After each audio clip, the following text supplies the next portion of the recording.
Hello media student, কেমন আছো? আশা করি সবাই ভালো আছো এবং সুস্থ আছো এবং তোমাদের পরীক্ষার প্রিপারেশন সুন্দর হবে এই নিয়ে চলেছো। আমরা আজকে চলে এসেছি নতুন একটা ভিডিও নিয়ে। নবম শ্রেণীর ওই স্বরধ্বনি শ্রেণী বিভাগের বাকি যে পার্টটা ছিল ওই পার্টটা নিয়ে আমি রামনারায়ণ চলে এসেছি। আর তোমাদেরই প্রিয় চ্যানেল স্টাডি উইথ রামনারায়ণ চ্যানেলে তোমাদের সকলকে স্বাগত জানাই। যারা এই নবম শ্রেণীর এই পাঠ্যাংশের এই স্বরধ্বনি বিভাগ সম্পর্কে এর আগের পাঠগুলা দেখোনি, তাদেরকে আমি রিকোয়েস্ট করব সেগুলো দেখে নেওয়ার জন্য। তো চলো শুরু করি আজকে আমাদের এই শেষ পাঠ স্বরধ্বনির বিভাগ সম্পর্কে আলোচনা করার জন্য আমরা শুরু করব। এবং আমরা প্রত্যেককে রিকোয়েস্ট করব এটি শেষ পর্যন্ত দেখার জন্য, স্কিপ না করে তোমরা সবাই দেখতে শুরু করো। তো চলো বেশি না বকে শুরু করা যাক। তাহলে আজকে আমাদের আলোচ্যের বিষয় হচ্ছে ওই স্বরধ্বনির শ্রেণীবিভাগ। আমরা প্রথম পাঠে করেছিলাম, দ্বিতীয় পাঠে করেছি, আজকে তার শেষ পাঠ। দেখো, আমরা যদি এই শ্বাসবায়ুর গমন পথের উচ্চারণ প্রকৃতি অনুসারে স্বরধ্বনির শ্রেণীবিভাগ সম্পর্কে আমরা ভাগ করতে পারি, তাহলে সেখানে দেখতে পাবো যে জিহার অবস্থান অনুযায়ী রয়েছে একে তিনটি ভাগে ভাগ করা হচ্ছে। যে উচ্চারণের প্রকৃতি অনুসারে স্বরধ্বনির শ্রেণীবিভাগকে আমরা তিন ভাগে ভাগ করতে পারছি। একটা হচ্ছে জিহার অবস্থান অনুযায়ী, তারপর হচ্ছে ওষ্ঠ এবং অধরের আকৃতিগত পরিবর্তন অনুযায়ী, এবং ৩ নম্বরে দেখতে পাবো আমরা মুখ্য বিবরের আয়তন অনুযায়ী। এই জিহার অবস্থান অনুযায়ী যদি আমরা ভাগ করি, তাহলে আমরা দেখতে পাবো যে উচ্চ নিম্ন অবস্থান অনুযায়ী ভাগ করলে যে উচ্চ স্বরধ্বনি, উচ্চ মধ্য স্বরধ্বনি, নিম্ন মধ্য স্বরধ্বনি এবং নিম্ন স্বরধ্বনি। এরপরে যদি আমরা চলে আসি ওষ্ঠ এবং অধরের, তার আগে আমরা দেখে নিব ওই জিহার অবস্থান। দেখো, আমরা যখন কোনো বর্ণ উচ্চারণ করছি, ওই জিহার অবস্থান অর্থাৎ কোনো সময় কোনো বর্ণ উচ্চারণ করার সময় জিভটা, আমাদের জিহাটা কি করে একটা উঁচুতে অবস্থান করছে। আবার কখনো দেখতে পাচ্ছি আমরা জিভটা কি করছে, উচ্চারণ করার সময় নিচুতে অবস্থান করে রয়েছে। আবার কোনো বর্ণ উচ্চারণ করার সময় আমরা দেখতে পাবো কোনোটা উঁচুতে কোনোটা নিচুতে, তার ঠিক মধ্যিখানে অবস্থান করে রয়েছে। তাহলে আমরা সেইভাবে কিন্তু এখানে ভাগ করেছি। দেখো, উচ্চ স্বরধ্বনি অর্থাৎ সবচেয়ে উঁচুতে অবস্থান করে রয়েছে, উচ্চ মধ্য, নিম্ন মধ্য এবং নিম্ন, এবং অগ্রপশ্চাৎ অর্থাৎ কোনো কোনো বর্ণ উচ্চারণ করার সময় কি হচ্ছে, জিভটা আমাদের সামনের দিকে এগিয়ে যায়, আবার কোনো কোনো সময় জিভটা কি হচ্ছে, পিছনের দিকে চলে আসে। তাহলে এইভাবে ভাগ করে আমরা কিন্তু ভাগ করছি যে সম্মুখ স্বরধ্বনি, পশ্চাৎ স্বরধ্বনি এবং কেন্দ্রীয় স্বরধ্বনি। এরপরে দেখো, ওষ্ঠ এবং অধরের আকৃতি অনুযায়ী ভাগ করেছি যে প্রসারিত স্বরধ্বনি, কুঞ্চিত স্বরধ্বনি এবং মধ্যস্থ স্বরধ্বনি। তারপরে আমরা দেখতে পাবো যে মুখ্য বিবরের আয়তন অনুযায়ী অর্থাৎ সংবৃত, অর্ধ সংবৃত, অর্ধ বিবৃত এবং বিবৃত। তাহলে চলো এবারে ডিটেলসে আমরা জানবো। তাহলে প্রথমে আমরা কি করলাম যে উচ্চ স্বরধ্বনি। তাহলে উচ্চ স্বরধ্বনি কাকে বলে না, যে সমস্ত স্বরধ্বনিগুলো উচ্চারণ করার সময় আমাদের জিভটা অনেকটা উঁচুতে গিয়ে অবস্থান করে, তাকে আমরা বলবো কি, উচ্চ স্বরধ্বনি। এরপরে চলে আসি কি, উচ্চ মধ্য স্বরধ্বনি। উচ্চ মধ্য স্বরধ্বনি কি, তাহলে দেখো উচ্চ মধ্য অর্থাৎ উঁচু এবং তার মাঝখানে নিচু, এটা যদি নিচু হয় তাহলে কি হবে, উঁচু এবং নিচু তার মাঝখানে, তাহলে উচ্চ মধ্য। তাহলে যে সমস্ত ওই স্বরধ্বনিগুলো উচ্চারণ করার সময় জিভটা না উপরে না একবার নিচে মধ্যিখানে অবস্থান করে রয়েছে, তাকে বলবো উচ্চ মধ্য। আর নিম্ন মধ্য অর্থাৎ নিচের থেকে একটু উপরে, তাকে বলবো নিম্ন মধ্য। এবং যে স্বরধ্বনিগুলো উচ্চারণ করার সময় একবারে জিভটা কি হয়, ওই নিচের দিকে চলে আসে, তখন বলবো কি, ওই আমরা নিম্ন স্বরধ্বনি। এবার দেখো অগ্রপশ্চাৎ অনুযায়ী, তাহলে সম্মুখ স্বরধ্বনি, পশ্চাৎ স্বরধ্বনি এবং কেন্দ্রীয় স্বরধ্বনি। তাহলে সম্মুখ স্বরধ্বনি কাকে বলে তোমরা বলতে পারবে? তাহলে যে সমস্ত স্বরধ্বনিগুলো উচ্চারণ করার সময় কি বললাম, যে সমস্ত, একটু ধরে ধরে বলছি, যে সমস্ত স্বরধ্বনিগুলো উচ্চারণ করার সময় জিভটা একটু সামনের দিকে এগিয়ে যায়, তাকে আমরা বলবো সম্মুখ স্বরধ্বনি। আর পশ্চাৎ স্বরধ্বনি কাকে বলবো না, যে সমস্ত স্বরধ্বনিগুলো উচ্চারণ করার সময় জিভটা একটু পিছনের দিকে চলে আসে, তাকে আমরা বলবো পশ্চাৎ স্বরধ্বনি। আর কেন্দ্রীয় স্বরধ্বনি কাকে বলবো না, যে সমস্ত স্বরধ্বনিগুলো উচ্চারণ করার সময় জিভটা না সামনের দিকে না পিছনের দিকে ঠিক মধ্যিখানে অবস্থান করে রয়েছে, তাকে আমরা বলবো কেন্দ্রীয় স্বরধ্বনি।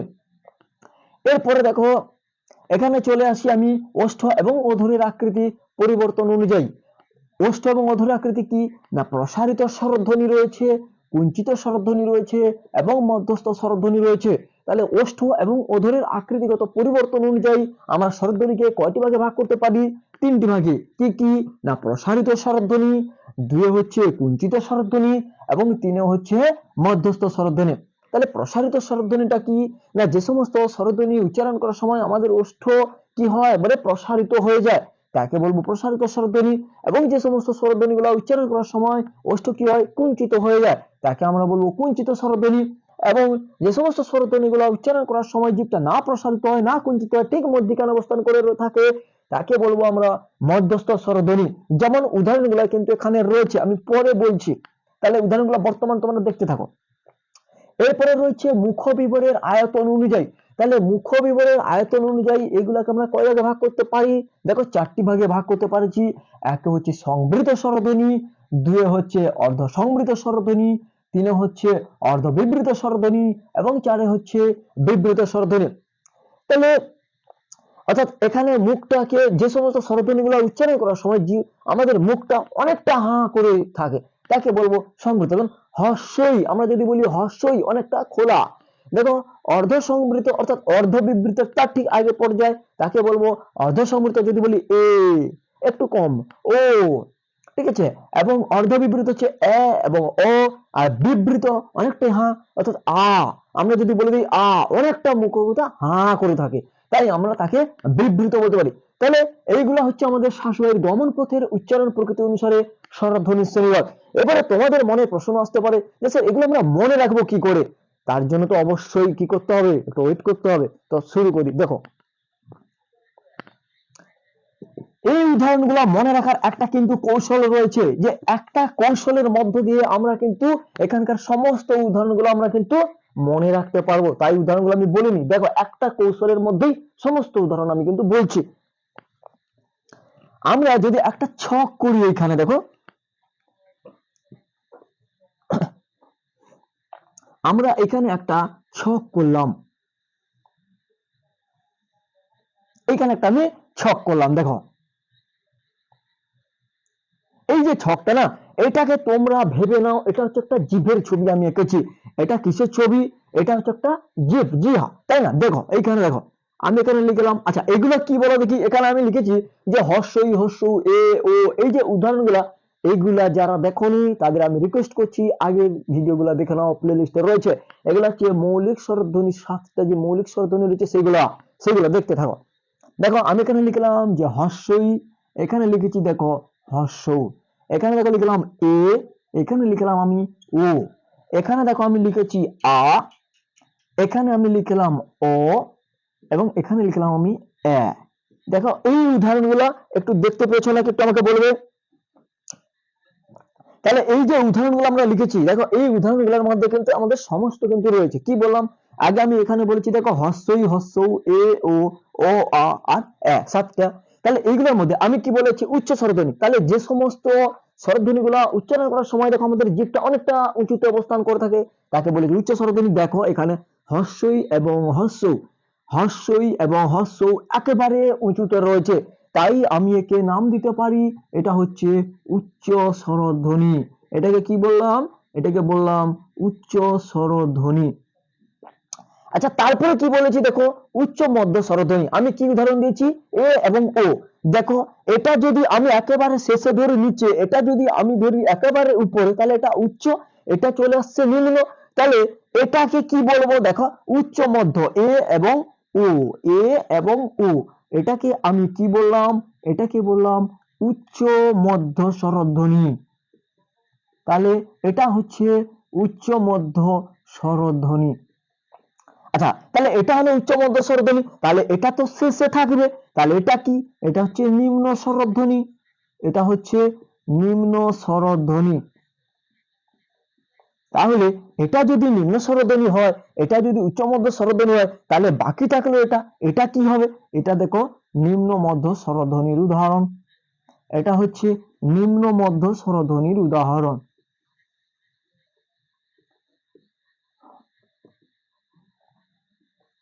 তাহলে দেখো, তাহলে একেবারে উঁচুতে অবস্থান করলে হচ্ছে উচ্চ স্বরধ্বনি। পরীক্ষায় যদি প্রশ্ন থাকে যে উচ্চ স্বরধ্বনির উদাহরণ কোনটা, তাহলে দেখো দুটা, হর্ষই এবং হর্ষ। এরপর যদি বলে উচ্চ মধ্য স্বরধ্বনি কোনটার উদাহরণ, এ এবং ও। যদি বলে নিম্ন মধ্য স্বরধ্বনির এ এবং অ। আর যে নিম্ন স্বরধ্বনির উদাহরণ সেটা কিন্তু আ। এইটুকু বোঝা গেছে? এরপরে দেখো, এরপরে আমি কি বলেছিলাম?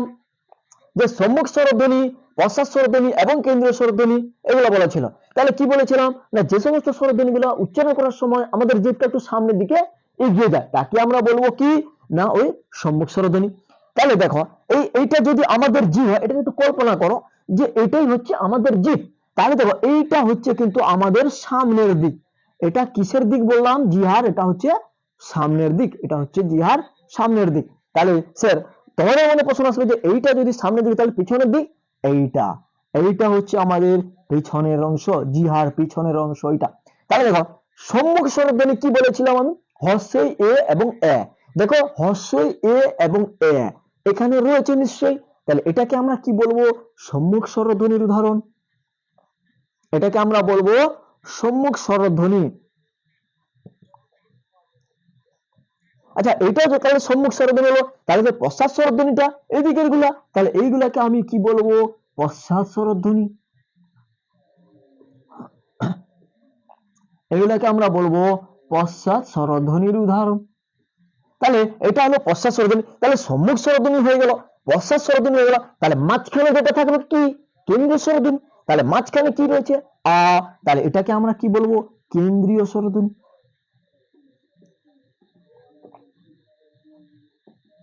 তাহলে এটাকে আমরা বলছি কেন্দ্রীয় স্বরধ্বনির উদাহরণ। এইটুকু নিশ্চয়ই বোঝা গেছে, আর যদি না বুঝতে পারো ভিডিওটা প্লে করে তোমরা দেখে নাও। আচ্ছা এরপরে দেখো তাহলে প্রসারিত স্বরধ্বনি। প্রসারিত স্বরধ্বনির উদাহরণ কি বলেছি দেখো, হর্ষই এ এবং এ। তাহলে দেখো যে সমস্ত স্বরধ্বনিগুলো উচ্চারণ করার সময় আমাদের কি হচ্ছে, মুখ যে ওষ্ঠ এবং অধর অনেকটা হাঁ করে যাচ্ছে, তাকে আমরা বলবো প্রসারিত, একবারে মানে কি বলবো, প্রসারিত হয়ে যাচ্ছে, বুঝতে পেরেছো। তাহলে কি বলেছি, হর্ষই এ এবং এ।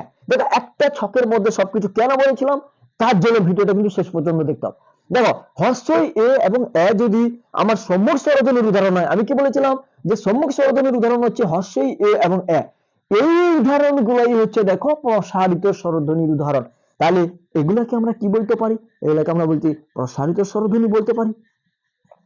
এগুলাকে আমরা বলতে পারি প্রসারিত স্বরধ্বনির উদাহরণ। তাহলে দেখো পরীক্ষাতে ভুলবে না, এই কারণে ভুলবে না, যেইগুলো প্রসারিত স্বরধ্বনির উদাহরণ সেইগুলাই কিন্তু আমাদের সম্মুখ স্বরধ্বনির উদাহরণ। আচ্ছা তাহলে এটা হলো সম্মুখ স্বরধ্বনি এবং প্রসারিত স্বরধ্বনি। তাহলে দেখো কুঞ্চিত স্বরধ্বনি কোনটা, না হর্ষ ও আর অ। দেখো হর্ষ ও আর অ, তাহলে এটাকে আমি কি বলেছিলাম, পশ্চাৎ স্বরধ্বনি। দেখো পশ্চাৎ স্বরধ্বনির উদাহরণ ছিল হর্ষ ও আর অ। তাহলে এই যেইটা পশ্চাৎ স্বরধ্বনির উদাহরণ সেইটাই হবে আমাদের কুঞ্চিত স্বরধ্বনির উদাহরণ। কি বললাম, সেইটাই হবে আমাদের কুঞ্চিত স্বরধ্বনির উদাহরণ। এইটা হচ্ছে আমাদের কুঞ্চিত স্বরধ্বনির উদাহরণ। তাহলে সম্মুখ স্বরধ্বনি, প্রসারিত স্বরধ্বনি হলো এবং কুঞ্চিত স্বরধ্বনি হলো, বাকি থাকলো কি, মধ্যস্থ স্বরধ্বনি। তাহলে একটা হচ্ছে প্রসারিত হয়ে গেল, অনেকটা হাঁ করছে, আর একটু হলো কুঞ্চিত হলো। তাহলে প্রসারিত এবং কুঞ্চিত, তার মাঝখানে যেটা থাকবে কি বলবো, মধ্যস্থ স্বরধ্বনি। তাহলে কি, আ। তাহলে আ কি হলো, আ হচ্ছে মধ্যস্থ স্বরধ্বনি। আ হচ্ছে মধ্যস্থ স্বরধ্বনির উদাহরণ। এরপরে চলে আসি আমি সংবৃত স্বরধ্বনির উদাহরণ। তাহলে সংবৃতটা কি, সংবৃত স্বরধ্বনির উদাহরণ কি কি রয়েছে, না হর্ষই এবং হর্ষ।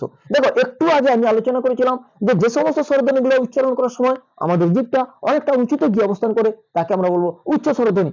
আর এটাও দেখো যে সমস্ত স্বরধ্বনি উচ্চারণ করার সময় আমাদের মুখ বিভাগটা অনেকটা খোলা থাকে তাকে বলবো সংবৃত স্বরধ্বনি। কি বলেছি, হর্ষই এবং হর্ষ।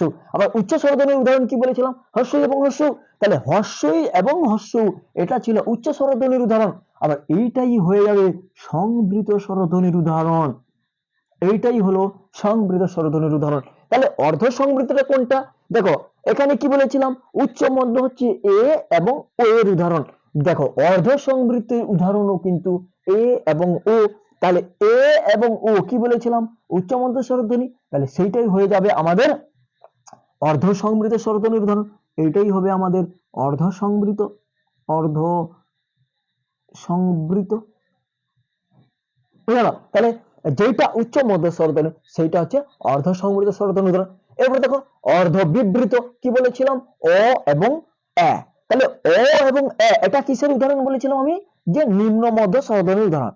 অর্থাৎ যে সমস্ত স্বরধ্বনিগুলো উচ্চারণ করার সময় কি হচ্ছে, সেটা যেটা একটু বেশি উপরে নয় বেশি নিচে নয়, তার মাঝখানে অবস্থান করছে, নিম্ন মধ্য স্বরধ্বনির উদাহরণ। তাহলে সেই যেটা নিম্ন মধ্য স্বরধ্বনির উদাহরণ সেইটাই দেখো কি উদাহরণ, ও এবং এ। তাহলে ও এবং এর কি অর্ধ বিবৃত স্বরধ্বনির উদাহরণ। তাহলে অর্ধ বিবৃত, অর্ধ বিবৃত স্বরধ্বনির উদাহরণ। তাহলে বাকি থাকলো কি, না বিবৃত স্বরধ্বনি উদাহরণ কি, আ। দেখো আ কি স্বরধ্বনি উদাহরণ, নিম্ন স্বরধ্বনির উদাহরণ ছিল, কেন্দ্রীয় স্বরধ্বনির উদাহরণ ছিল, মধ্যস্থ স্বরধ্বনির উদাহরণ ছিল, এবং আবার হয়ে গেল বিবৃত স্বরধ্বনির উদাহরণ। এবারে যদি পরীক্ষায় প্রশ্ন আসে যে একটা কেন্দ্রীয় স্বরধ্বনির উদাহরণ বলো, কি হবে, তোমরা নিশ্চয়ই বলতে পারবে আ। যদি বলে নিম্ন স্বরধ্বনির উদাহরণ দাও কি হবে আ। যদি বলে বিবৃত স্বরধ্বনির উদাহরণ দাও, যদি বলে মধ্যস্থ স্বরধ্বনির উদাহরণ দাও, একটাই উত্তর শুধুমাত্র আ। আর যদি বলে উচ্চ স্বরধ্বনির উদাহরণ দাও কি হবে না একেবারে উঁচুতে হর্ষই এবং হর্ষই। আর যেটা উচ্চ স্বরধ্বনির উদাহরণ, যদি বলে সংবৃত স্বরধ্বনির উদাহরণ দাও তাহলে কি হবে সেই হর্ষই এবং হর্ষই। যদি পরীক্ষাতে থাকে যে সম্মুখ স্বরধ্বনির উদাহরণ দাও কি হবে হর্ষই এ এবং এ। আবার যদি বলে যে প্রসারিত তোমার প্রসারিত স্বরধ্বনির উদাহরণ দাও সেই একই জিনিস হর্ষই এ এবং এ। ঠিক আছে, তাহলে এইভাবে কিন্তু আমরা মনে রাখতে পারি। এইভাবে আলাদা আলাদা করে না মনে রেখে আমাদের মনে রাখতেও কষ্ট হয়, কিন্তু এই ছকের সাহায্যে এইভাবে যদি আমরা কৌশলে মুখস্থ করে নিতে পারি তাহলে কিন্তু আমরা কখনোই ভুলবো না। বাট যদি ভিডিওটা ভালো লাগে তাহলে অবশ্যই একটা লাইক করো এবং বন্ধুদের মধ্যে শেয়ার করো। আর এইরকম নিত্য নতুন ভিডিওগুলো পাওয়ার জন্য চ্যানেলটাকে অবশ্যই সাবস্ক্রাইব করে রাখো। তো আজকে এই পর্যন্ত, এতক্ষণ ধরে ভিডিওটা দেখার জন্য সবাইকে অসংখ্য ধন্যবাদ। দেখা হবে অপর নতুন কোনো ভিডিওতে, ততক্ষণে টাটা।